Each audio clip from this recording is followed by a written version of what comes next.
Então, quando a gente fala com relação a pós-operatório, de estética, né?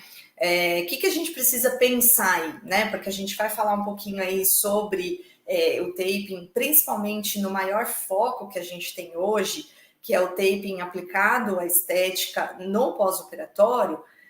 A gente precisa primeiro embasar um pouquinho o que é esse período, né? O que é essa diferenciação. Então, quando a gente fala em pós-operatório, a gente tem aí pela literatura uma conotação que é um período, né, após a cirurgia, mas que esse período ele pode se estender desde o dia seguinte à cirurgia, horas depois do dia seguinte, até mesmo depois de um mês, enfim, até que o paciente receba alta. Então, normalmente, a literatura divide em 3 pontos. O PO imediato, né, que é até cerca de 24 horas após o término dessa cirurgia. O pós-operatório mediato, que aí ele vai de 24 até cerca de uma semana, 10 dias, né? E o PO tardio, que pode desde 7 dias, 10 ou até 15 dias, até a alta dada pelo cirurgião, né? Paula, por que não tem um dia cravado? Porque cada organismo responde de uma maneira, né? Então, isso é uma média que a gente faz, né? Uma ideia, mais ou menos. Por quê? Porque, às vezes, depende também da extensão da lesão. Se a gente fala de uma cirurgia simples, por exemplo, uma blefaroplastia inferior somente, a gente vai ter uma resposta, lógico, né? Inicial, de processo inflamatório e tudo, mas que talvez não seja tão extensa quando a gente compara, por exemplo, a pessoa ter feito uma cirurgia de mama, de abdômen, ao mesmo tempo. Então, isso vai gerar para a gente diferenças entre esses tempos de recuperação.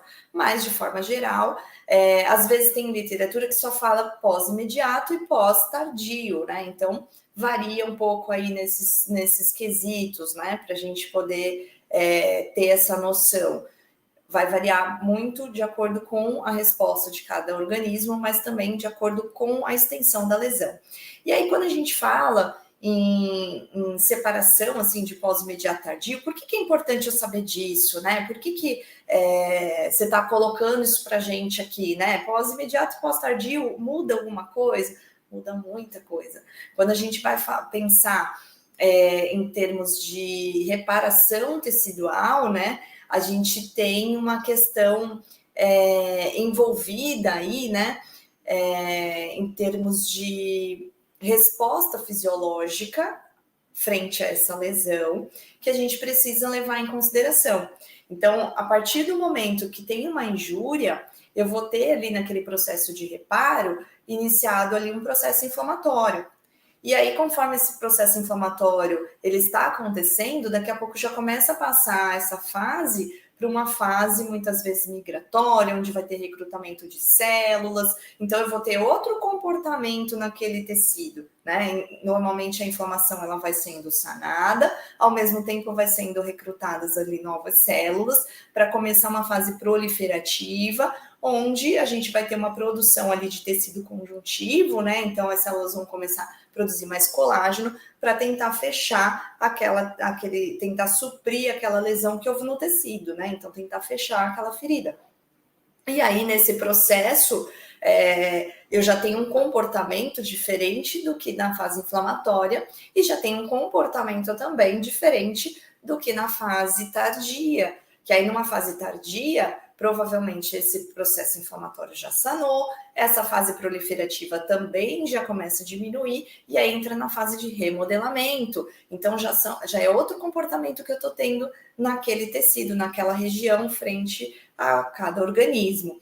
Então a gente tem uma média disso. Paula, mas o que isso nos diz em relação à colocação de taping aí que é a nossa aula, né? Nos diz muitas coisas, porque a gente vai entender que o taping ele vai estar direcionado para essas alterações que aparecem no tecido.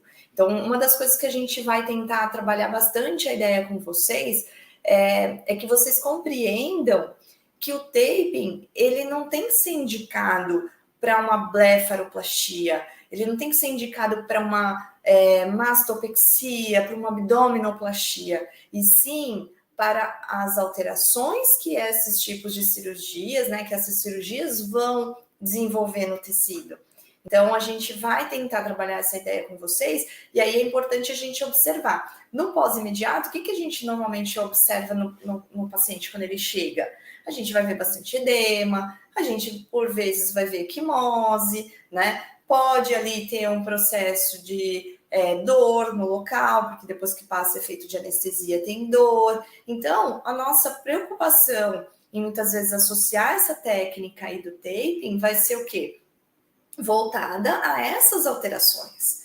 Agora, estamos num PO tardio, a pessoa veio já com 2 meses, está apresentando uma fibrose, então já tem que imaginar que 2 meses depois, como que é o normal de estar esse tecido? E aí eu vou imaginar como que eu vou poder ajudar colocando recurso nesse momento, né? Só que aí, Paula, mas veio a pessoa com 2 meses, mas a região da cicatriz dela tá vermelha, tá inflamada. Opa! Então, o processo inflamatório que era lá do PO imediato foi parar lá no PO tardio. Então, alguma coisa aconteceu nesse processo que reativou um processo inflamatório, né, nesse mecanismo aí de reparação tecidual, e que não era para estar naquele momento, e que a gente já precisa pensar, né, na estratégia que a gente vai desenvolver naquele momento. Então, vejam que é extremamente importante a gente entender cada fase, o que é normal aparecer, né? O que é normal esse paciente apresentar, para que assim a gente consiga direcionar os nossos tratamentos e até mesmo a colocação do nosso tape, tá? Tudo bem aí? Todo mundo escutando bem, né? Então, ao realizar uma cirurgia plástica, né, uma das grandes dúvidas, das grandes preocupações aí desses pacientes, né, sem dúvida é a recuperação, essa relação aí do pós-operatório com a sua cirurgia, né? Como que vai ser esse pós-operatório, né? Afinal, é um período delicado, né? Onde é necessário aí diversos cuidados para a gente evitar dor, desconforto durante esse processo, né? Para garantir aí uma recuperação rápida e segura desse paciente. Então, quando a gente pensa nisso tudo, a gente tem que estar muito bem preparado para o que está por vir, né? Então, não dá simplesmente para a gente achar que drenagem é tudo igual, então pronto, né? A gente está falando de um processo de lesão que aconteceu ali, que é importante, então, a gente compreender muito bem, né? Então, aí a gente vem perguntar para vocês, né? Vocês sabem atender essas condições, né? Quando vocês se deparam, por exemplo, aí com essas imagens, né? Uma imagem aí à sua esquerda mostrando a região de flancos, ali a região lombo-sacra, com uma equimose intensa. Então, imagina, a paciente chegou, tá desse jeito. Você já imagina tudo o que você pode fazer? Você já sabe o que fazer? Qual a sua primeira reação de pensamento? Quando eu mostro isso em aula, normalmente as alunas, né, já pensam, ai meu Deus, eu não sei o que fazer. Eu ia sair correndo, né?